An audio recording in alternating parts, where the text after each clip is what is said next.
How to get Korean glass skin naturally at home. 1 tablespoon milk powder. Na mayaman ito sa lactic acid, nagbibigay brightening, malambot sa balat, pinapanatiling hydration. Kasama na rin ng rice flour, 1 tablespoon ang aking inilagay. Na mayaman sa antioxidant at maraming nutrients na tumutulong mag-reduce sa appearance ng fine lines at wrinkles. Dito nga sa mga kombinasyon na ating mga pinagsama, tumutulong na rin to pagandahin ang balat, kasama na rin ng chia seed. Dito nga po sa chia seed natin, binabad ko na ito. Ito yung malaitsura nitong maliit na seed.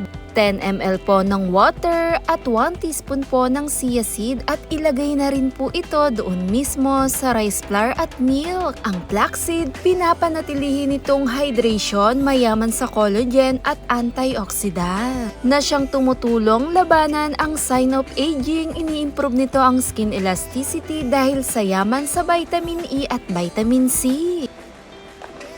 Korean glass skin.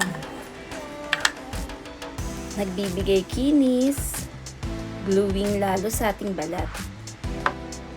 Dahil ang chia seed, tumutulong itong magbigay lambot, kinis sa balat.